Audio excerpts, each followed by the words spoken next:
आज अपन बात करेंगे AC circuit with resistance and inductance in series. इससे पहले जो हमारी वीडियोस थी उस पर अपन लोगों ने देखो क्या डिस्कस किया था। हमने डिस्कस किया था कि एसी सर्किट विद रेजिस्टेंस यानी उसके अंदर सिर्फ रेजिस्टेंस था, तो हमने देखा था करंट और वोल्टेज में किस तरीके का बिहेवियर था और कौन लैग कर रहा था कौन लीड कर रहा था। फिर हमने ये भी देखा था कि एसी सर्किट विद इंडक्टर, ठीक है, एसी सर्किट विद इंडक्टर हमने देखा था। तो हमने वाला था सिर्फ वो कैसा था, प्योर इंडक्टिव सर्किट था, यानी कि उसमें हमने रेजिस्टेंस नेग्लिजिबल माना था, माना था कि रेजिस्टेंस उसमें है ही नहीं, ठीक है। फिर उसके बाद हमने एक टॉपिक देखा था, इसमें हमने डिस्कस किया था कि AC circuit with capacitor, AC circuit with capacitor. तो हमने देखा था कि एसी सर्किट के अंदर जब हमारा कैपेसिटर होगा तब करंट और वोल्टेज का क्या बिहेवियर था। आज का जो हमारा टॉपिक है इसमें हम डिस्कस करेंगे कि भाई जो एसी सर्किट है उसके अंदर आपने एक रेजिस्टेंस लगा रखा है और एक इंडक्टेंस लगा रखा है जो कि सीरीज में कनेक्ट है। आप डायग्राम में भी देख पा लो, एक रेजिस्टेंस और एक इंडक्टेंस है जो कि सीरीज में कनेक्ट है। इसका किस तरीके का रिलेशन होगा और वी और आई में क्या रिलेशन निकल के आएगा, ठीक है। तो ये सारी बातें अपन आज की वीडियो में डिस्कस करने वाले हैं। तो स्टार्ट करते हैं फिर अपन आज की वीडियो। हेलो दोस्त, जय हिंद जय भारत। आज का अपना टॉपिक है AC circuit with resistance and inductance in series. देखो, consider a resistor R and inductance L connected in series to a source of alternating EMF given by. आपके पास एक सर्किट के अंदर ऑल्टरनेटिंग EMF आपने दिया है, ठीक है, जो कि कितना होता है E0 sin ओमेगा टी। यहाँ भी लिखा हुआ है E = E0 sin omega T, यानी कि इतना EMF आपने दिया है। अब वो एसी सर्किट है, उस एसी सर्किट के अंदर आपने एक रेजिस्टेंस लगाया R और एक इंडक्टेंस लगाया, इंडक्टर लगाया जिसका इंडक्टेंस है L। दोनों किस में कनेक्ट है, सीरीज में कनेक्ट है, ठीक है। अब आगे बात करते हैं। आगे ये बोलते हैं कि let I be the current through the series circuit and any instant then voltage VR RI across the resistance R will be in phase with the current I, so phasors VR and R in the same direction। देखो पहले इस बात का meaning समझो, जो लिखा हुआ है क्या बोल रहे हैं। ये बोल रहे हैं कि जो वोल्टेज है वो VR होगी। जो ये VR वोल्टेज बोल रहे हैं वो उसके लिए यूज कर रहे हैं जो रेजिस्टेंस में वोल्टेज है। VR किसके लिए यूज कर रहे हैं, जो इस रेजिस्टेंस के अक्रॉस वोल्टेज है। किसके अक्रॉस मेरे भाई, इस रेजिस्टेंस के अक्रॉस जो वोल्टेज है VR। तो यहाँ पे लिखा भी हुआ है, देखो VR = डायग्राम की हेल्प से RI, यानी अगर मान लो यहाँ से I करंट फ्लो करता है तो इस रेजिस्टेंस के अक्रॉस जो पोटेंशियल डिफरेंस होगा या कह लो जो EMF होगा उसको VR से डिनोट किया। VR मीन्स क्या, पोटेंशियल R का, यानी रजिस्टर का RI हो गया, ठीक है। VR = RI हो गया। अब साथ में उन्होंने एक और बात की हुई है फेज डायग्राम की। आप लोगों ने जब ये पढ़ा था कि जब हमारा V और I में क्या रिलेशन है, जब हमने पढ़ा था कि रजिस्टर इन एसी सर्किट, ये टॉपिक पढ़ा था ना। देखो इस टॉपिक से पहले आपको वो तीनों टॉपिक बहुत अच्छे से आने चाहिए, तभी आप इसको अच्छे से कर पाओगे, ठीक है। डायरेक्ट मत करना, नहीं तो समझ नहीं आएगा। तो हमने देखा था जब भी हमारा एक रजिस्टर लगा होता है इसी सर्किट के अंदर, तो हमने देखा था V और I का जो फेज एंगल होता था, जो फेज एंगल होता था, यानी कि जो मैं ये बताता है कि कौन लैग कर रहा है कौन लीड कर रहा है, वो 0 होता था। यानी हमारा I और जो VR है, यानी V और I ये क्या होते थे, इनका एंगल 0 होता था। यानी ना तो V लीड करता था ना I लीड करता था। यानी जब V 0 होता था तभी I 0 होता था, जब V मैक्सिमम पोजीशन पे पहुंचता था तभी I मैक्सिमम पोजीशन पे पहुंचता था, जब V मिनिमम पोजीशन पे पहुंचता था तभी हमारा I मिनिमम पोजीशन पे पहुंचता था। तो एक बात क्लियर होगी, V और R और I इनका जो एंगल ऑफ फेज था या फेज एंगल था वो कितना था, 0 था। ओके, तो ये वाली बात तो हो गई रजिस्टर की। लेकिन अब एक और पोटेंशियल होगा यहाँ पे, किसके अक्रॉस, L के अक्रॉस, यानी इंडक्टेंस के अक्रॉस। इसको भी यही समझ लेते हैं। तो देखो इंडक्टेंस के अक्रॉस जो पोटेंशियल होगा उसको ना VL से डिनोट किया, ठीक है। किससे किया, VL से। VR for potential across resistance R and VL for potential across the inductance या इंडक्टर ऑफ इंडक्टेंस L, ठीक है। अब VL कितना हो जाएगा, देखो VL कितना हो जाएगा, आपको इंडक्टिव रिएक्टेंस याद है कि नहीं है। इंडक्टिव रिएक्टेंस क्या होता था, इंडक्टिव रिएक्टेंस भी एक तरीके का रेजिस्टेंस ही होता था जो एक इंडक्टर ऑफर करता था जब भी उसमें से एसी करंट फ्लो करता था। तो VL = क्या हो जाएगा, यहाँ पर रेजिस्टेंस है जैसे, वहां पर क्या होता था, इंडक्टिव रिएक्टेंस, याद है ना, इंडक्टिव रिएक्टेंस। उसको डिनोट करते थे हम XL से। किससे करते थे, XL से। उसका वही काम होता था जो यहाँ पर रेजिस्टेंस का है, याद है कि नहीं? मैं पहले फिर भी बोल रहा हूँ भाई, वो वीडियो आपने देखी हुई होनी चाहिए तभी इस वीडियो को देखना, वरना सीरीज में वीडियो देखो मेरी प्लेलिस्ट में, ठीक है। तो वहाँ पर यहाँ जो रेजिस्टेंस का काम कर रहा है, वहीं पर क्या करता था, वहाँ पर रिएक्टेंस काम करता था, इंडक्टिव रिएक्टेंस। तो एक्सएल इंटू आई, भाई करंट तो सेम है सीरीज में, अगर आई करंट निकला तो इस पर जितना करंट होता है इस पर करंट, ठीक है भाई। तो V L equals to X I, किसी भी इंस्टेंट पे जो पोटेंशियल अक्रॉस द रजिस्टर है वो वी आर है, potential across the V L वो इंडक्टेंस है वो वी एल है। यहाँ तक बिल्कुल क्लियर है अच्छे से। अब एक और बात यही समझा देता हूँ, आगे बहुत सारे टर्म यूज होंगे इसलिए क्लियर ये कर देता हूँ। अब ये पोटेंशियल क्या है, ये पोटेंशियल आपका किसी भी इंस्टेंट टाइम पर होगा, किसी भी पॉइंट पर होगा। तो जब भी बोला जाएगा ना मैक्सिमम पोटेंशियल, क्योंकि आपको पता है कि जो ये फेजर्स हैं पोटेंशियल या बोलो ईएमएफ या करंट, जो ये फेजर्स है वो साइनसॉइडली होती हैं। साइनसॉइडली का मतलब क्या है, ये एक पीक पॉइंट तक जाते हैं फिर वापस, फिर एक पीक पॉइंट तक जाते हैं फिर वापस। तो साइनसॉइडल होने की वजह से इनका कोई ना कोई मैक्सिमम पॉइंट भी होता होगा, कोई ना कोई मैक्सिमम पॉइंट। तो हम इस वाले डेरिवेशन के अंदर या इस कॉन्सेप्ट को जब पढ़ेंगे तो एक टर्म यूज करेंगे, यही लिख के दिखा देता हूँ। जैसे वी आर का तो मतलब हो गया potential across resistance R, V L का मतलब हो गया पोटेंशियल अक्रॉस या ईएमएफ अक्रॉस इंडक्टेंस एल। लेकिन जब बात आती है मैक्सिमम ईएमएफ की, किसकी मैक्सिमम, तो हम किससे डिनोट करेंगे, मैं डिनोट करना समझा रहा हूँ ताकि कंफ्यूजन ना हो। हम डिनोट कैसे करेंगे, हम डिनोट करेंगे वी नॉट आर से। कैसे डिनोट करेंगे मेरे भाई, वी नॉट आर से। वी नॉट आर का मतलब समझ लो, देखो वी नॉट या आई नॉट होता था, इसका मीनिंग तो ये होता था मैक्सिमम ईएमएफ या मैक्सिमम करंट। तो वी नॉट आर का मतलब है मैक्सिमम ईएमएफ या maximum potential across resistance R. तो ये कंफ्यूज मत होना कि सर आपने वी के नीचे तो नॉट लगाया ऊपर आर लिखा है। आर सिर्फ इंडिकेट कर रहा है कि ये पोटेंशियल जो है वो मैक्सिमम है और किसके अक्रॉस है, आर रेजिस्टेंस के अक्रॉस है। सेम इसके लिए मैं यूज करूंगा वी नोट एल ऊपर बना दूंगा, यानी वी नोट से आप समझ जाओगे कि मैक्सिमम ईएमएफ है और एल से आप समझ जाओगे कि ये इंडक्टर के अक्रॉस है। तो कोई भी डाउट आपको नहीं होना चाहिए, यहाँ पे भी आप वी नोट आर देखोगे या वी नोट एल देखोगे। ये मैंने पहले ही आपको क्लियर कर दिया, ठीक है। आगे बढ़े, ओके। अब देखो आगे हमसे बात की जा रही है कि इसमें वोल्टेज वी आर आई तो रेजिस्टेंस इनटू आई, भाई इक्वल होता है across the resistance R will be in phase with the current I. हमने फेज भी बता दिया कि भाई सेम फेज में होते हैं करंट और आई, जो करंट और वोल्टेज, करंट और वोल्टेज या करंट और ईएमएफ जो होते हैं वो क्या होते हैं, सेम फेज में होते हैं, क्योंकि उनका फेज एंगल क्या होता है, जीरो होता है। So phasor V R and R in the same direction, ठीक है, वी आर और आई उनका सेम डायरेक्शन में होगा। अब यहाँ पे इन्होंने बोला है the amplitude of V R is, यानी फिर देखो अभी भी मैंने वही चीज तो समझाई थी ना कि जो पोटेंशियल था मेरा वी आर वो कितना था, जो वी आर मेरा निकल के आया था वो निकल के आया था आई आर, कितना निकल के आया था आई आर।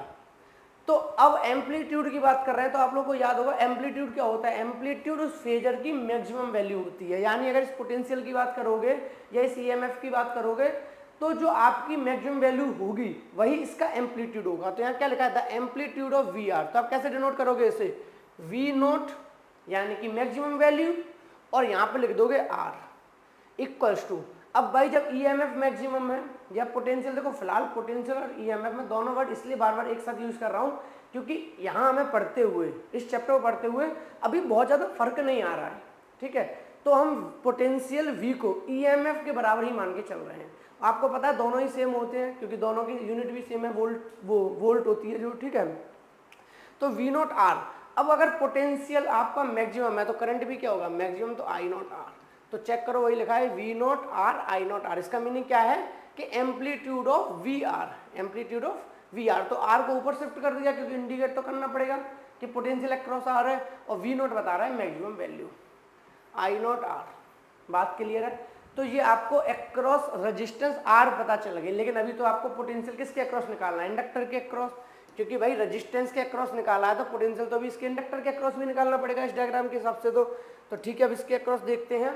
तो इसके अक्रॉस जब हम वोल्टेज निकालेंगे नंबर 2, अब हम वोल्टेज किसके अक्रॉस निकालेंगे, इंडक्टर के अक्रॉस, ठीक है। तो वोल्टेज वी एल हमारा आएगा एक्सएल इंटू आई, वो तो वहां भी निकाल के दिखा दिया था मैंने, क्योंकि एक्सएल क्या होता है, इंडक्टिव रिएक्टेंस।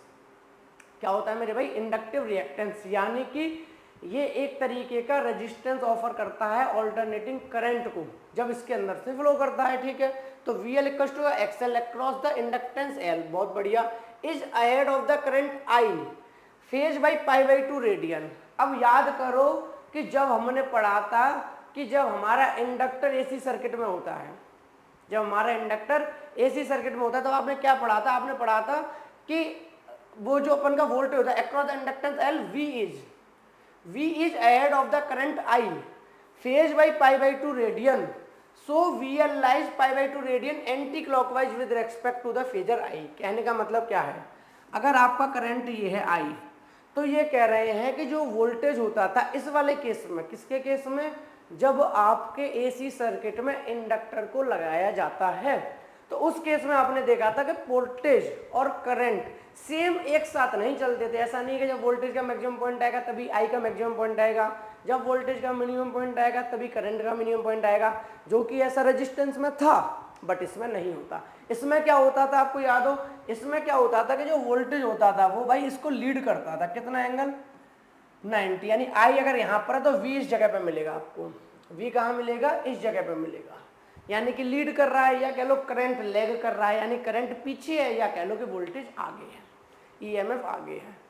बात बिल्कुल क्लियर है। तो जो बात थी वो लिख के बता दी इन्होंने कि भाई पोटेंशियल तो इतना हो जाएगा, ठीक है, जो इंडक्टेंस L होता है इसमें V is ahead of the current I, जो V होता है वो करंट के आगे होता है, ठीक है। कितना आगे होता है, तो उन्होंने बताया कि बाई π/2 रेडियन, ये π/2 रेडियन आगे होता है, यानी 90 मतलब क्या होता है 90 और π/2, यानी π/2 आगे होगा। किस डायरेक्शन में, तो उन्होंने मेंशन भी कर दिया anti clockwise with respect the phasor I, यानी जो आपका फेजर I है इसके रेस्पेक्ट में एंटी क्लॉकवाइज चले जाओ,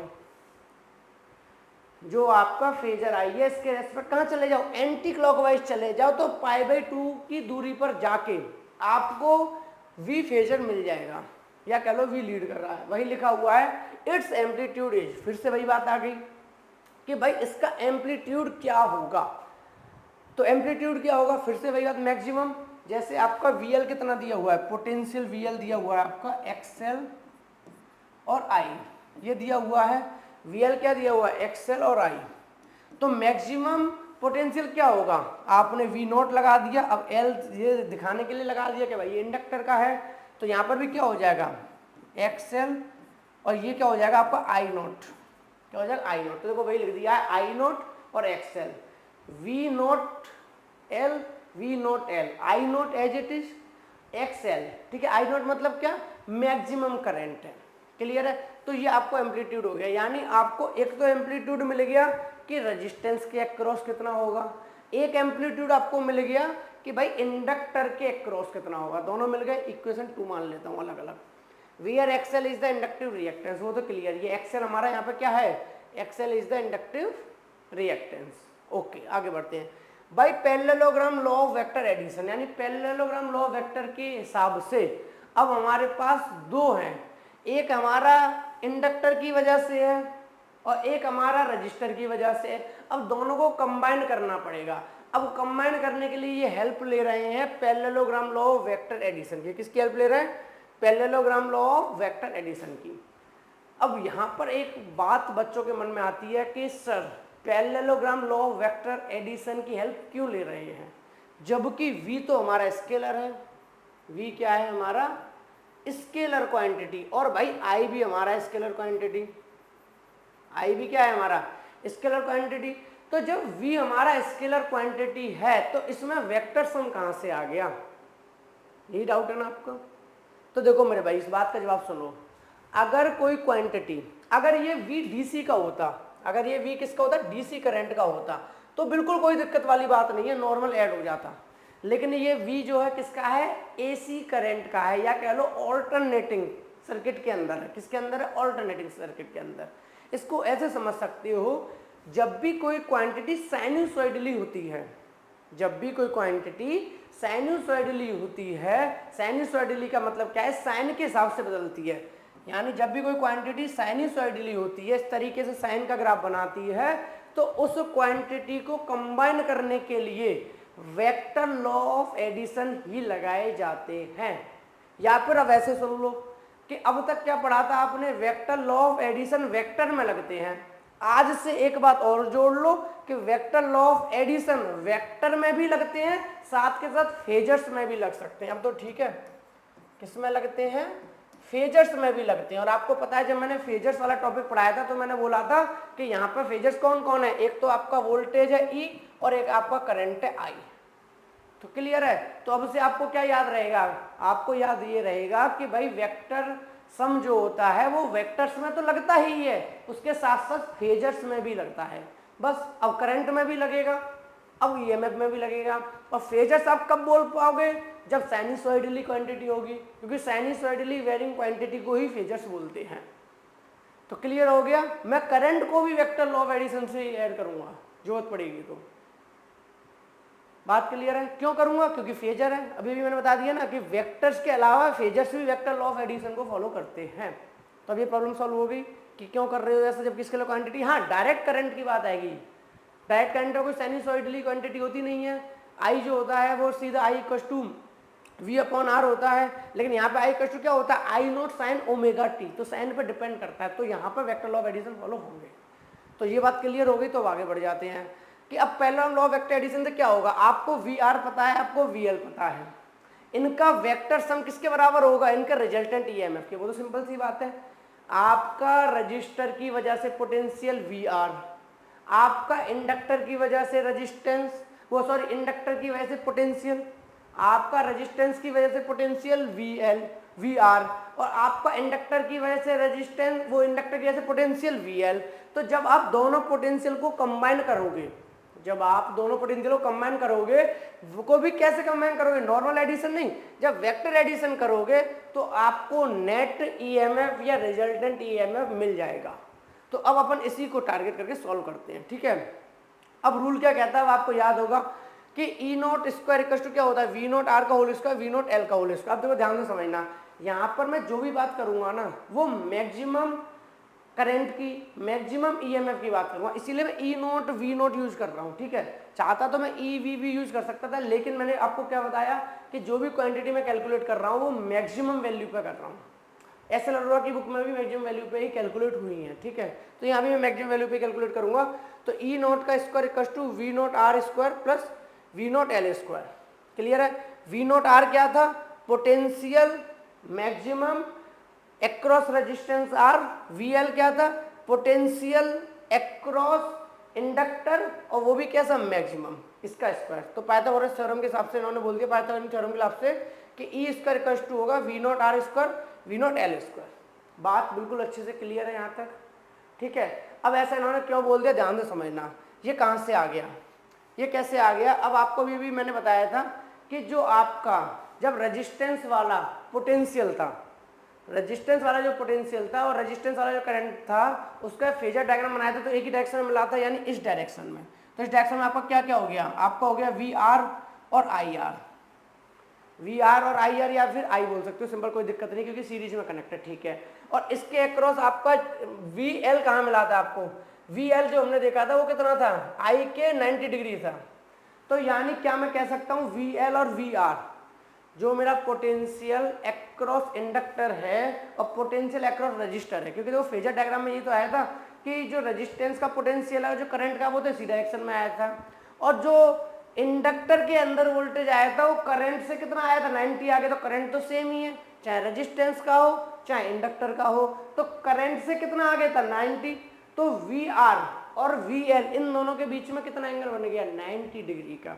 यानी जो आपका वेक्टर है V L potential across R, और जो वी एल है यानी पोटेंशियल अक्रॉस इंडक्टर, इन दोनों के बीच में 90 डिग्री का एंगल। और आप जानते हो कि जब भी दो वेक्टर 90 डिग्री के एंगल पर रखे हो तो इनका रिजल्टेंट क्या होता है आपका? इनका रिजल्टेंट इस तरीके से होता था। तो यहाँ पाइथागोरियन ट्रिपलेट भी लग सकती है। इसे बोलना चाहो तो h equal to P upon ये होता है b, तो h square equal to P square plus V square. p क्या है यहाँ पे? वी एल, और b क्या है यहाँ पे? V R. तो वही तो लिख दिया, वी आर यानी कि मैक्सिमम वाला ईएमएफ यूज कर रहे हैं, तो वी नोट आर का स्क्वायर भाई ये रहा, और फिर उसके बाद पी स्क्वायर यानी कि वी नोट एल का स्क्वायर इक्वल टू ये आपका क्या है? रिजल्टेंट ईएमएफ ये वाला। तो रिजल्टेंट ईएमएफ का भी ले रहे हैं एम्पलीट्यूड, तो ई नोट का स्क्वायर। अब बात समझ में आ गई? वरना आपको याद है A square plus B square plus 2ab cos theta होता था। ओके, क्लियर है बिल्कुल। या फिर A square B square 2ab cos theta लगा सकते हो। cos थीटा में क्या है, थीटा 90 डिग्री है, तो cos 90 क्या हो जाएगा, 0 हो जाएगा, तो आपका वही बचा ए स्क्वायर प्लस बी स्क्वायर। और ए और बी क्या होते थे, ये दो वेक्टर होते थे। तो जो मन में आए उस हिसाब से देख लो। क्लियर है, चाहे पाइथागोरस थ्योरम के हिसाब से देख लो, चाहे यहाँ पे क्या कर लो, दो वेक्टर परपेंडिकुलर होते तो फॉर्मूला याद कर लो कौन सा होता था कि तो उनका रिजल्टेंट होता था इसका स्क्वायर प्लस इसका स्क्वायर। क्लियर है, ओके आगे बढ़ते हैं। इसको नोट करना हो तो नोट कर लो वीडियो पॉज करके, या फिर स्क्रीनशॉट ले लो, फिर आगे बढ़ता हूँ। यहाँ पे नोट कर लिया, स्क्रीनशॉट ले लिया, ठीक है भाई आगे बढ़ते हैं। अब देखो इसकी वैल्यू पुट कर दी। अभी हमारा क्या आया था, हमारा आया है ई नोट का square equals to V note R का स्क्वायर, यानी कि जो पोटेंशियल है अक्रॉस रेजिस्टेंस आर और उसका एम्पलीट्यूड, प्लस क्या है यहाँ पे वी नॉट एल का स्क्वायर, यानी कि जो पोटेंशियल है अक्रॉस इंडक्टर और ये भी उसका एम्पलीट्यूड है, इसलिए वी नॉट का स्क्वायर। अब इनकी वैल्यू पुट कर दो। वी नॉट आर की वैल्यू कितनी थी, आई नॉट आर, भाई ये तो अभी भी निकाली थी, यहाँ पे ये रही वैल्यू। वी नॉट एल की value I not x L, और वी नॉट आर की वैल्यू क्या आई थी, आई नॉट आर आई थी, तो वैल्यू पुट कर दो इसकी वी नॉट एल की वहीं पर। तो जैसे हमने वैल्यू पुट कर दी, तो वी नॉट एल की वैल्यू पुट की आई नॉट एक्स एल, जो कि पहले भी निकाली हुई है, और वी नॉट आर की वैल्यू पुट कर दी आई नॉट आर। इसका स्क्वायर था तो भाई इसका भी स्क्वायर था। क्लियर है, अब आगे क्या करोगे, इसमें से आई स्क्वायर कॉमन ले लिया, आई स्क्वायर कॉमन ले लिया, अंदर क्या बचा R square plus X L का स्क्वायर। स्टेप सिंपल है, बिल्कुल समझ में आ रहा है ना। आई नॉट का स्क्वायर बाहर आ गया तो आर स्क्वायर बचा प्लस एक्स एल का स्क्वायर बचा। अब देखो ध्यान से समझना, ये किसके इक्वल चल रहा है, ये चल रहा है ई नोट का square equals to I note का स्क्वायर ब्रैकेट में R square plus X L का स्क्वायर। ये ही है कि नहीं है, देखो ध्यान से, ये तो चल रहा था ई नोट का स्क्वायर इक्वल्स टू क्या था, ई नोट का square equals to V note R का स्क्वायर था, वी नोट एल का स्क्वायर था, और वी नोट आर की वैल्यू पुट की I naught R, V note R की वैल्यू पुट की आई नोट आर, और वी नोट एल की वैल्यू पुट की आई नोट एक्स एल। इसमें से मैंने आई नोट का स्क्वायर कॉमन ले लिया, तो अंदर क्या बचा मेरा R square plus X L square. यहाँ तक कोई भी दिक्कत नहीं है ना आपको। अब आई नोट को इधर ले आओ, आई नोट को इधर ले आओ, ठीक है। जब यहाँ पे आ जाएगा तो ये बन जाएगा ई नोट का स्क्वायर और यहाँ पे आई नोट का स्क्वायर इक्वल्स टू यहाँ क्या बचा R square plus X L का स्क्वायर, ठीक है। इन दोनों से स्क्वायर हटा के इधर पहुंचा दूं तो स्क्वायर रूट आ जाएगा, भाई ये भी स्क्वायर ये भी स्क्वायर, तो इनका होल स्क्वायर। अब होल स्क्वायर जब राइट हैंड साइड आएगा तो क्या बन जाएगा स्क्वायर रूट। तो वही काम कर दे रहा हूँ मैं, इनको क्या बना दे रहा हूँ, इसको स्क्वायर रूट बना दे रहा हूँ। तो यहाँ से जब मैंने स्क्वायर रूट बना दूंगा तो ये मेरे हट जाएंगे, स्क्वायर हटा दो, ठीक है। स्क्वायर हटाने के बाद यहाँ पे क्या आ जाएगा अंडर रूट आ जाएगा। और आप जानते हो ई अपॉन आई क्या होता है, यानी E M F upon I या वी अपॉन आई आर के इक्वल होता है। तो मैं क्या कह सकता हूँ कि यही मेरा एक तरीके का रजिस्टेंस है, ये क्या है मेरा रजिस्टेंस, क्योंकि ई नोट अपॉन आई किसके इक्वल होता है आर के इक्वल।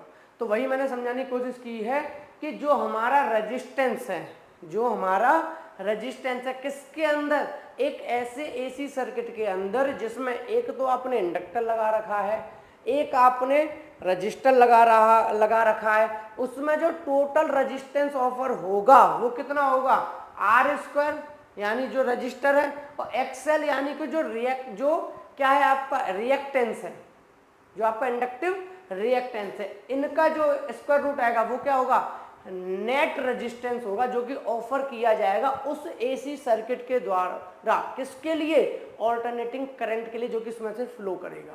तो क्लियर है, यहाँ पर अगर आई नॉट की वैल्यू निकालनी हो तो क्या आ जाएगी, आई नॉट की वैल्यू के लिए इसको यहाँ पहुंचा दो, तो आई नॉट यहाँ आ जाएगा। तो क्या आएगी आई नॉट की वैल्यू ई नॉट अपॉन, देखो आई नॉट की वैल्यू निकालनी है तो आई नॉट को राइट हैंड साइड ले आओ और अंडर रूट में R square plus X L square को यहाँ ले आओ, तो आई नॉट की वैल्यू कितनी आ जाएगी ई नॉट अपॉन अंडर रूट में आर स्क्वायर प्लस एक्सएल का स्क्वायर। यहाँ तक बिल्कुल क्लियर है ना भाई, ये यहाँ आ गया ये यहाँ आ गया, तो ई नॉट अपॉन अंडर रूट में आर स्क्वायर प्लस एक्सएल का स्क्वायर किसके इक्वल हो गया आई नॉट की, यानी मैक्सिमम करंट जो है वो इतना फ्लो करेगा। और दोनों पर करंट सेम जा रहा है क्योंकि सीरीज है, तो जितना करंट इस रजिस्टर पर गया उतना ही करंट इस इंडक्टर पर गया, तो करंट तो एक ही आई नॉट। बिल्कुल क्लियर है, तो यहाँ से क्या कंक्लूजन निकला, क्लियरली अंडर रूट में R square plus X L square is the effective resistance. यहाँ से क्लियर ये हो गया कि जो आपका आर स्क्वायर और एक्सएल स्क्वायर का जो स्क्वायर रूट है ये क्या है इफेक्टिव रेजिस्टेंस है, नेट रेजिस्टेंस है, टोटल रेजिस्टेंस है किसका of the series L R circuit. उस एल आर सर्किट का, एल आर सर्किट नाम क्यों है क्योंकि L for inductor are for resistor, तो इस एल आर सर्किट का नेट रेजिस्टेंस इतना है। विच अपोज और impedes the flow of AC through it, यानी ये क्या करेगा, रेजिस्ट करने की कोशिश करेगा एसी करंट को। It is called its impedance, क्या बोलते हैं इसे, impedance, and is denoted by Z. यानी कि अब याद रखना इम्पीडेंस का मीनिंग क्या होता है, इम्पीडेंस होता है जो टोटल रेजिस्टेंस या टोटल रुकावट ऑफर की जा रही है उस सर्किट के द्वारा। कौन सा सर्किट, अभी फिलहाल है आपका एल आर सर्किट। तो इस एल आर सर्किट जितना रेजिस्टेंस ऑफर कर रहा है उस रेजिस्टेंस को हम इम्पीडेंस बोलते हैं। क्या बोलते हैं, इम्पीडेंस वर्ड। और इस इम्पीडेंस को डिनोट किया जाता है जेड से। तो क्या मैं लिख सकता हूं, जेड ही मेरा अंडर रूट में R square plus X L square है, यानी मेरा टोटल रेजिस्टेंस या मेरा इम्पीडेंस या फिर मेरा जो इम्पीडेंस है एल आर सर्किट का, वो इम्पीडेंस कितना है, अंडर रूट में आर स्क्वायर प्लस एक्सएल का स्क्वायर। क्लियर है। और आप जानते हो कि एक्सएल इक्वल टू क्या होता है, X L equal to omega L. ये मैंने आपको वहां जब पढ़ाया था इंडक्टेंस वहां समझाया था। तो X L equal to omega L होता है, तो एक्सएल की क्या लिख सकता हूं मैं, ओमेगा एल। तो एक्सएल का स्क्वायर मतलब ओमेगा स्क्वायर एल स्क्वायर। यानी आप ये भी बोल सकते हो कि इम्पीडेंस या नेट रेजिस्टेंस या टोटल रेजिस्टेंस या effective resistance of L R circuit is equal to the under root of R square plus omega square L square या फिर एक्सएल का स्क्वायर। चाहे ये बोलो या एक्सएल की वैल्यू पुट करके बोलो, कोई प्रॉब्लम नहीं है। यहाँ तक बिल्कुल क्रिस्टल क्लियर है। वीडियो पॉज करके नोट करना हो नोट कर लो, वरना स्क्रीनशॉट ले लो, फिर आगे बढ़ता हूँ। नोट कर लिया, यहाँ तक बिल्कुल क्लियर है। तो यहाँ तक मेरे भाई आपको क्या समझ आ गया, यहाँ तक आपको ये समझ आ गया किसी भी एक ऐसे एसी सर्किट के अंदर जिसमें एक आपका इंडक्टर लगा हुआ है, एक रेजिस्टेंस लगा हुआ है, उसके अंदर जो टोटल रेजिस्टेंस ऑफर होगा उस सर्किट के द्वारा वो कितना होगा, अंडर रूट में आर स्क्वायर प्लस एक्सएल का स्क्वायर। क्लियर है। अब आगे बढ़ते हैं। अब आगे बात आती है कि the phase angle between the resultant voltage and current is given bye, यानी अब जो बात होगी वो फेज एंगल की होगी। ठीक है। फेज एंगल क्या होता था, वो आपको पता है दो फेजर्स के बीच में होता था। याद करो हमने फेज एंगल वहां भी निकाला था, कब, जब हमारा सिर्फ और सिर्फ अकेला रजिस्टर लगा हुआ था एसी सर्किट में, तब हमने देखा कि भैया वोल्टेज और करंट के बीच में कितना फेज एंगल है। फिर हमने इंडक्टर को लगाया, फिर भी हमने फेज एंगल देखा कि वोल्टेज और करंट के बीच में कितना फेज एंगल है। फिर हमने कैपेसिटर लगाया, वहां भी हमने देखा कि भैया फेज एंगल कितना है। तो यहाँ भी ये फेज एंगल देखना चाहते हैं, लेकिन किसके बीच में, अब यहाँ तो दो हैं। अब ईएमएफ किसका लें, रेजिस्टेंस का लें, क्योंकि जब अकेला रजिस्टर लगा हुआ था तो वहां तो हमने रेजिस्टेंस का ईएमएफ ले लिया था। जब अकेला इंडक्टर लगा हुआ था तो हमने इंडक्टर का ईएमएफ ले लिया था, लेकिन यहाँ तो दो हैं। तो ये कह रहे हैं कि हम फेज एंगल निकालना चाहते हैं आपका किसके बीच में, पता है, जो नेट ईएमएफ है। ना तो हम रजिस्टर का ईएमएफ ले रहे और ना ही हम उसका ईएमएफ ले रहे, किसका, इंडक्टर का। हम नेट ईएमएफ और करंट के बीच में फेज एंगल निकालना चाहते हैं। तो पहले पॉइंट समझ आ गया, तो वही लिखा था phase angle between the resultant voltage, किस वोल्टेज के बीच में, रिजल्टेंट वोल्टेज और करंट के बीच में कितना होगा। इसके लिए उस डायग्राम को देखो जो कि मैंने स्टार्टिंग में बनाया हुआ था। वैसे मुझे वो यहाँ रखना था लेकिन वो मैंने स्टार्टिंग में लगा दिया, कोई नहीं, यहाँ समझा देता हूँ। इस डायग्राम को देख के समझ में आएगा फेज एंगल किस किस के बीच में चाहिए। फेज एंगल को हम डिनोट किससे करते थे, 5 से। किस किस के बीच में चाहिए, रिजल्टेंट ईएमएफ और करंट के बीच में। देखो ध्यान से समझना, फेज डायग्राम कैसे बनाओगे। आपको पता है कि करंट से वोल्टेज क्या कर रहा है, करंट से वोल्टेज आपका क्या कर रहा है, लीड कर रहा है। वोल्टेज तो लीड ही कर रहा है। तो यहाँ पे इन्होंने यहाँ पे डायग्राम में साथ साथ बनाया था, चलता हूँ, ठीक है, आपको थोड़ा सा समझ में आ जाएगा। रेड से बनाता हूँ, दिखेगा तब भी, देखना डायग्राम ध्यान से। अब यहाँ से मान लो कि आपका करंट इधर है, करंट किधर है, इस तरफ है, ठीक है। तो रेजिस्टेंस के केस में तो वोल्टेज और करंट सेम ही डायरेक्शन में था, तो आपका जो VL है, सॉरी VR है, रेजिस्टेंस के केस में पोटेंशियल की बात कर रहे हैं ना, तो जो VR है वो एक ही डायरेक्शन में था, यानी VR हो गया इधर और I भी इधर ही था। VR भी इधर था और हमारा I भी इधर था, यानी कि रेजिस्टेंस वाले केस में हमारा वोल्टेज और करंट सेम फेज में था। मैंने मान लो ऐसे बना दिया, रैंडम बनाया, कोई दिक्कत वाली बात नहीं है। मैंने मान लिया अभी जो इनका एंगल है वो कुछ भी मान लो, यहाँ पे अभी कुछ एंगल है, वो बाद में बात कर लेंगे, कुछ भी एंगल है। क्लियर है, रैंडम माना है, कोई इसमें ऐसा हार्ड एंड फास्ट रूल नहीं कि यही क्यों माना, कोई भी मान लो, ठीक है। तो रजिस्टर के हिसाब से तो भाई करंट और वोल्टेज सेम फेज में है। अब इसी करंट के लिए आपने देखा था इंडक्टर की जो वोल्टेज थी वो 90 डिग्री आगे थी इससे π/2, यानी अगर इसका 90 लूंगा तो कितना आएगा, कहीं ना कहीं थोड़ा पीछे आएगा, क्योंकि देखो इसका बेस का 90 ये है, बेस का 90 ये है, तो ये तो ऑलरेडी ऊपर है, तो इसका 90 कहाँ जाएगा, कहीं ना कहीं पीछे जाएगा, तो हमने ये बना दिया ये, यानी ये इसका हो गया 90, किसका हो गया, वी आर का 90। अब वी आर इधर है, अगर वी आर इधर है तो आपका इधर क्या होगा, वी एल होगा, मानते हो कि नहीं, हाँ के ना, कोई दिक्कत नहीं है ना। और वी एल यहाँ क्यों बनाया, आपके मन में आ रहा है, मैंने वी आर की वजह से वी एल यहाँ नहीं बनाया, मैंने आई की वजह से वी एल यहाँ बनाया है, क्योंकि मुझे पता है कि मेरा जो इंडक्टर होता है उसके अंदर जो वोल्टेज होता है वो लीड करता है उसके अंदर फ्लो होने वाले करंट से। तो करंट कितना है, आई, तो इससे कितना है, 90 डिग्री पर वोल्टेज। तो यहां से कंक्लूजन ये निकला कि जो वोल्टेज अक्रॉस इंडक्टर है और वोल्टेज अक्रॉस रजिस्टर है, इनके बीच में एंगल बन गया भैया 90 डिग्री का। यहां तक बिल्कुल क्लियर है। अब आपको पता है जब भी दो फेजर हो, अब मैंने क्या बोला, फेजर को हम वेक्टर मान सकते हैं, तो जब भी दो हमारे वेक्टर हो और वो 90 डिग्री पर हो तो उनका रिजल्टेंट कहां से जाता है, बीच में से, मानते हो कि नहीं। अगर ये वोल्टेज वी आर है और ये वोल्टेज वी एल है और दोनों परपेंडिकुलर हैं, तो इनका नेट वोल्टेज, नेट ईएमएफ इनके मिड में से जाएगा। तो भैया मान लिया कोई वो यहां से चला गया, क्लियर है, ये क्या हो गया आपका नेट ईएमएफ ई नॉट। अब कोई दिक्कत डायग्राम में, अब कंपेयर कर लो, देखो आई मेरा आई, फिर इसने बोला कि वी एल इधर है क्योंकि भैया आई से परपेंडिकुलर था, और वी आर तो आई की तरफ था आई, तो वी आर और आई कितने एंगल पे, 90 डिग्री, तो वी आर और आई मैंने कितने बनाए, 90 डिग्री। अब भैया इन्होंने बोला कि ये वाला, ये तो आपका क्या है वी आर और ये आपका वी एल दोनों 90 है, तो इनका रिजल्टेंट कहां से जाएगा, बीच में से जाएगा, तो इन्होंने बना दिया ई, क्लियर है। अब एंगल देख लेते किस किस के बीच में क्या है। अब इन्होंने क्या बोला है, फेज एंगल। अब फेज एंगल आपको याद हो तो किसके बीच में बात कर रहे हैं, नेट ईएमएफ और करंट के बीच में।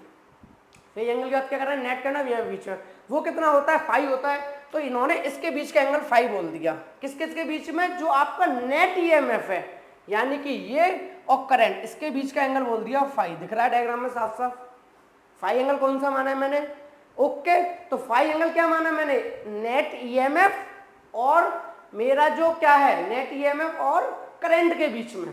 मुझे रेजिस्टेंस से मतलब नहीं, मुझे करंट से मतलब है। तो नेट ईएमएफ और करंट के बीच में एंगल आ गया फाई, क्योंकि फेज एंगल को तो हम फाई से डिनोट करते हैं। ठीक है भाई, फाई वाली बात आ गई। अब देखो ध्यान से समझना, फाई आ गया। अब अगर मैं बोलूं कि जो मेरा ईएमएफ है, जो मेरा नेट ईएमएफ है वो कितने एंगल पर है, वो मेरा ओमेगा टी एंगल पर है। कितने एंगल पर है, ओमेगा टी। कौन, नेट ईएमएफ। अगर नेट ईएमएफ ओमेगा टी पर है और नेट ईएमएफ और आई के बीच में फाई एंगल है, तो ये बचा हुआ कितना हो जाएगा, ये बचा हुआ यानी आई और अपन का जो वी आर है, इसके जो आई अपॉन जो ये वाला हॉरिजॉन्टल, सॉरी आई और वी आर नहीं, आई और वी आर तो सेम फेज में है ही है रेजिस्टेंस के। जो आपका ये हॉरिजॉन्टल है, क्योंकि हॉरिजॉन्टल से तो मेजर करोगे एंटी क्लॉकवाइज, तो आई और इस हॉरिजॉन्टल के बीच का एंगल कितना हो जाएगा, ये हो जाएगा मेरे भाई पूरा ओमेगा टी। यानी नेट ईएमएफ का इस हॉरिजॉन्टल से पूरा एंगल कितना है, ओमेगा टी, और आपका फेज एंगल है फाई, तो बचा कितना, ओमेगा टी माइनस फाई, यानी ये हो गया ओमेगा टी माइनस का फाई। तो देखो वही एंगल्स लिखे हुए हैं, ओमेगा टी माइनस का फाई, किस किस के बीच में, इस करंट के और इस हॉरिजॉन्टल लाइन के बीच में, omega T minus phi. Phi किसके बीच में, आपका आई और इस नेट ईएमएफ के बीच में, यानी इसके बीच में फाई, क्लियर है। और पाई बाई 2 किसके बीच में, जो ये वी आर है और जो वी एल है इसके बीच में, क्लियर है। तो अब ये चाहते हैं कि यही फाई एंगल हमें बताओ कितना होगा, यही फाई बताओ, क्योंकि हम क्या जानना चाहते हैं, phase angle between the net EMF and the current. अब ये फाई निकल आए तो काम हो जाएगा, क्लियर है। टारगेट समझ में आ गया, बिल्कुल अच्छे से क्रिस्टल क्लियर टारगेट है। क्या करना है, फाई की वैल्यू निकालनी है भाई, कितना फाई होगा नेट ईएमएफ। तो एक तो तरीका क्या है कि भैया पता है पूरा ओमेगा टी है और हमें ये पता है ये कितना ओमेगा टी माइनस फाई, लेकिन ये भी नहीं पता मुझे तो करंट कितने पर है, तो मेजर भी नहीं कर सकते। तो सिंपली क्या करो, इसमें भैया साइन वाले वैल्यू लगा दो, साइन कोस टेन जो होते हैं ना वो लगा दो, क्योंकि राइट एंगल ट्रायंगल तो बन ही रहा है। अब किस तरीके से मैं फेज एंगल को कैलकुलेट करूंगा वो ध्यान देने वाली बात है। देखो ध्यान से समझना, इस वाले ट्रायंगल को थोड़ा सा अलग बना लेता हूं, क्योंकि अब तो सब कुछ समझ आ ही गया। अब तो अपन का लास्ट टारगेट क्या बचा है कि फेज एंगल को कैलकुलेट करना, यानी कि फाई को। तो फाई कैलकुलेट करने के लिए मैं इसको अलग से बना देता हूँ उसी डायग्राम को। तो फेज एंगल कैलकुलेट करने के लिए जब मैं इस डायग्राम को अलग से बनाऊंगा तो देखो क्या बनेगा, ये मेरा ईएमएफ ई है, यानी ये मेरा ईएमएफ ई आएगा, ठीक है। अब ये मेरा क्या था, आई था, ये मेरा आई मैंने यहाँ बना लिया, ये आई हो गया। अब ये मेरा परपेंडिकुलर है, क्या है मेरा परपेंडिकुलर, यानी 90 डिग्री है। ठीक है, अब ध्यान से एक बात बताओ, अगर ये वाला एंगल कितना है, फाई है, और ये आई है और ये आपका ई है, ठीक है, ये 90 डिग्री है, तो इसमें एक ऐसी वैल्यू लगाओ साइन की, चाहे कॉस की, चाहे टेन की, जिसमें आप एंगल फाई को निकाल सको। फाई निकालने के लिए अब देखो क्या क्या पता है मुझे। अब मुझे एक तो ये पता है, ये तो मुझे पता ही नहीं है ये वाला, या फिर ऐसे कर लो, ये पता है कैसे VL है, पता है, क्यों नहीं पता, देखो यहाँ से ये है तो ये वाली चीज तो इसके इक्वल होगी VL, यानी ये मुझे पता है कितना है VL। ठीक है, परपेंडिकुलर जो है ये VL हो गया, और जो इसका ये वो है, ये है, वो भी आपको पता है हॉरिजॉन्टल, यानी कि जो बेस है वो भी पता है, वो कितना है VR, क्योंकि यहाँ से यहाँ तक क्या चल रहा है VR, ये क्या चल रहा है VR। तो एक बात बताओ, इसमें अगर हम tan फाई लिख दें तो सही रहेगा, मैं फेज एंगल ही तो निकालना है फाई। तो अगर मैं इस ट्राइंगल के अंदर, जो कि राइट एंगल ट्राइंगल, देखो ये सिमिलर ट्राइंगल मैंने यहाँ बनाया है, ठीक है, ये 90 है, मैंने 90 बना दिया, ये EMF है, मैंने EMF बना दिया, मेरा VR है, मैंने VR बना दिया। अब मेरा टारगेट बस इतना है, मुझे फाई निकाल के दे दो, यानी कि जो मेरा फेज एंगल है, फाई निकालने के लिए मैं क्या कर रहा हूँ कि मुझे ये पता है कितना है VR, वो VL, ये कितना है VL, क्योंकि ये ऊपर तक जा रहा है VL, और ये बेस कितना है मेरा VR। तो अगर मैं यहाँ पर tan थीटा लगा दूँ तो मेरा काम हो जाएगा, क्योंकि tan फाई इक्वल्स टू क्या होता है, tan थीटा या tan फाई इक्वल्स टू होता है P upon B, perpendicular upon base. तो P क्या है VL और B क्या है VR। तो यहाँ पे हम क्या लिख देंगे कि tan phi equals to VL upon VR, tan phi equals to VL upon VR, क्योंकि परपेंडिकुलर अपॉन बेस। डायग्राम अच्छे से क्लियर हो गया मेरे भाई। अब मैं डायरेक्ट अपनी थ्योरी पर जा रहा हूँ, ठीक है। tan फाई के लिए पता चल गई ना VL अपॉन VR, अब मैं इसी को लिखूंगा tan phi equals to VL upon VR, और यहाँ से मैं tan इनवर्स कर दूंगा, मुझे इस फाई की वैल्यू मिल जाएगी। और मैं चाहता भी यही था कि मेरे को अपना फेज एंगल यानी कि फाई मिल जाए। क्लियर है, बहुत अच्छे से डायग्राम क्लियर हो गया, कोई भी डाउट नहीं होना चाहिए। कोई भी डाउट हो कमेंट सेक्शन में कमेंट कर देना, ठीक है। अब फाई निकालते हैं, तो tan phi equals to VL upon VR आ गया, वहीं पहुंचते हैं अपने कॉन्सेप्ट पे। तो ये अपन का क्या आ गया, देखो यहाँ पर tan phi equals to V square upon V nought R। अब V नॉट R और V नॉट L क्यों है, कंफ्यूज नहीं होना है, फिर से बोल रहा हूँ, ये एम्पलीट्यूड ले रहे हैं। क्या ले रहे हैं मेरे भाई, एम्पलीट्यूड। हमारा क्या आया था, हमारा आया था tan phi equals to VL upon VR, VL upon VR आया था, यही तो आया था। तो कंफ्यूज नहीं होना, अब भी मैं उसी बात पर टिका हुआ हूँ, tan phi equals to VL upon VR है। लेकिन VL का मतलब क्या है, पोटेंशियल अक्रॉस इंडक्टर, और VR का मतलब क्या है, पोटेंशियल अक्रॉस रजिस्टर। लेकिन मैंने शुरू में एक बात मेंशन कर दी थी कि जो भी मैं वैल्यूज लूंगा वो सारी की सारी एम्पलीट्यूड लूंगा। एम्पलीट्यूड मींस क्या है, मैक्सिमम वैल्यू लूंगा। तो इन्होंने कहा एक काम करो, फिर जो पोटेंशियल अक्रॉस इंडक्टर है ना, इसकी मैक्सिमम वैल्यू क्या होगी, V नॉट, और जो रजिस्टर के अक्रॉस इसकी वैल्यू क्या होगी, V नॉट। अब दोनों V नॉट हो जाएंगे तो हम पहचानेंगे कैसे भाई, अगर दोनों V नॉट हो जाएंगे तो हम कैसे पहचानेंगे कौन इंडक्टर का और कौन रेजिस्टेंस का। तो उन्होंने कहा एक काम करो, ऊपर L लिख दो, इसमें ऊपर R लिख दो, ठीक है। तो कंफ्यूज नहीं होना है, V नॉट L मतलब इंडक्टर के ही पोटेंशियल की वैल्यू है, उसका एम्पलीट्यूड है, उसकी मैक्सिमम वैल्यू है, उसकी पीक वैल्यू है। और V नॉट R आपका क्या है, peak value across resistance R। तो वही कर दिया है, okay. tan phi equals to, अब ये क्या कह रहे हैं भैया, VL की वैल्यू पुट कर दो, यानी जो V नॉट L है वो तो हमने कैलकुलेट किया था ना, याद हो तो वो भी V नॉट L, यानी इसकी जो पोटेंशियल अक्रॉस इंडक्टर है इसकी वैल्यू कितनी थी, याद करो भाई। करंट इसके अंदर मैक्सिमम I नॉट, और क्या था XL, I not upon XL। तो उन्होंने कहा V नॉट L की क्या लिख सकते हो, I नॉट XL, पुट कर दिया। क्लियर, तो कंफ्यूज नहीं होना, इसकी बस वैल्यू पुट कर रहे हैं। मेन तो मेरा यही है, tan फाई इक्वल्स टू इतना। अब भैया वैल्यू पुट करके अलग अलग एक्सप्रेशन कर रहे हैं तो मैं क्या करूं, करते जाओ, कोई दिक्कत नहीं। V नॉट R यानी maximum potential across resistance R, इसकी वैल्यू क्या थी, मैक्सिमम करंट और उसका रेजिस्टेंस। तो ये I नॉट R लिख दिया, I नॉट से I नॉट कट गया, तो एक और नया एक्सप्रेशन मिल गया कि आप tan फाई को क्या ले सकते हो, वो जो रिएक्टेंस था, जो आपका इंडक्टिव रिएक्टेंस था वो, और आपका रेजिस्टेंस। क्लियर है, तो XL अपॉन R, और XL की वैल्यू एक और क्या थी, ओमेगा L, वो भी लिखाया था कि भाई यहाँ पे जो XL होता है इसकी वैल्यू क्या होती है, ओमेगा L। तो XL की वैल्यू ओमेगा L होती है, तो इसकी पुट किया तो ओमेगा L अपॉन R। तो या तो ये यूज करो या ये यूज करो या ये यूज करो, नंबर 1, नंबर 2, नंबर 3, कंफ्यूज होने की जरूरत नहीं है। यानी tan फाई इक्वल्स टू होगा V not upon V not across inductor, V not across R, या फिर रिएक्टेंस या फिर रेजिस्टेंस, रिएक्टेंस अपॉन रेजिस्टेंस, या फिर ओमेगा L अपॉन रेजिस्टेंस। ठीक है, तीनों को आप अलग अलग यूज कर सकते हो। आगे, it is obvious from the phasor diagram that the current lag behind the EMF by phase angle phi. हमने फेजर डायग्राम में देख लिया था करंट हमारा क्या कर रहा था, लैग कर रहा था ईएमएफ से, क्योंकि नेट ईएमएफ भी क्या आई थी, करंट से ऊपर ही आई थी। याद है ना, हमारा ये करंट था, इससे ईएमएफ नेट ऊपर ही आई थी, नेट ईएमएफ ऊपर ही आई थी। क्लियर है, तो वही बोला, it is obvious from the phasor diagram that the current lag behind the EMF by phase angle phi. जो करंट है वो क्या कर रहा है, हमारा लैग कर रहा है किससे, ईएमएफ से, by angle phi. So the instantaneous value of the current is given by, तो इंस्टेंटेनियस वैल्यू ऑफ करंट कितनी होगी, जो उस टाइम पे करंट का एंगल होगा। और करंट का एंगल क्या था यहाँ पे, अब ये हमने बोला था कि नेट ईएमएफ जो है हमारा, नेट ईएमएफ जो है हमारा वो कितने एंगल पर था, ओमेगा टी, कितने पता, ओमेगा टी और इसके बीच का एंगल कितना था, फाइव। तो करंट का कितना एंगल बनना था, ओमेगा टी माइनस फाइव, तो वही लिख दिया ओमेगा टी माइनस फाइव, यानी I equal to I not sine omega T minus phi, अगर आप करंट की मैक्सिमम वैल्यू निकालना चाहते हो तो। वरना तो यहीं पे बात खत्म हो गई कि जो फेज एंगल है वो हमारा कैलकुलेट हो गया, phi equal to tan inverse of V naught upon V naught upon V naught, V naught due to the inductor और V naught due to the resistor. बिल्कुल क्रिस्टल क्लियर है सारी बातें। लास्ट में मैंने इम्पीडेंस की डेफिनेशन लिख दी है कि भैया इम्पीडेंस क्या होता है, मैंने पहले भी समझा दिया था। इम्पीडेंस का मतलब होता है net resistance offered by the LR circuit, यानी एलआर सर्किट जो नेट रेजिस्टेंस ऑफर कर रहा है वही इम्पीडेंस है, जिसको डिनोट करते हैं जेड से।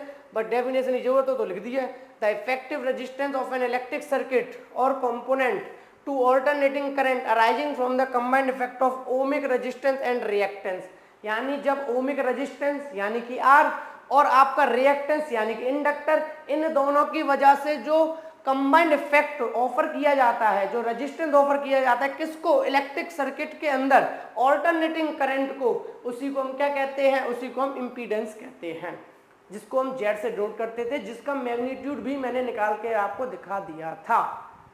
यहाँ तक बिल्कुल सारी बातें क्रिस्टल क्लियर है मेरे भाई, किसी भी तरह का कोई भी डाउट आपको नहीं होना चाहिए। और जो करंट की वैल्यू है वो मैंने आपको इसलिए बताई है, अगर आपको निकालनी हो तो भाई कहीं पर भी करंट की वैल्यू क्या निकालोगे, जितना करंट एंगल बना रहा है, और हमने करंट का एंगल देख लिया था, वहां पर भी कितना था, ओमेगा टी माइनस फाइव, तो बस उसकी वैल्यू पुट कर दिया। हालांकि इसकी कोई जरूरत इतनी थी नहीं, तो बता दिया है। क्लियर है, तो आपको आई होप अच्छे से समझ आ गया होगा कि भाई एक एलआर सर्किट के अंदर नेट रेजिस्टेंस कितना ऑफर होता है, एक तो ये बात। दूसरी बात आपको ये समझ में आ गई कि एलआर सर्किट के अंदर जो फेज एंगल होता है वो कितना होता है, tan फाई इक्वल टू ये होता है, यानी कि जो ईएमएफ नेट ईएमएफ है और जो करंट है एलआर सर्किट के अंदर, उसके अंदर फेज एंगल कितना होता है। क्लियर है, अगर फिर भी अब किसी तरह का डाउट रह गया हो या कोई माइंड में क्वेश्चन आ रहा हो तो आपका मोस्ट वेलकम है, कमेंट सेक्शन में कमेंट करके बताओ। मिलते फिर अपन नेक्स्ट वीडियो में अपने नए कॉन्सेप्ट के साथ। Thank you so much.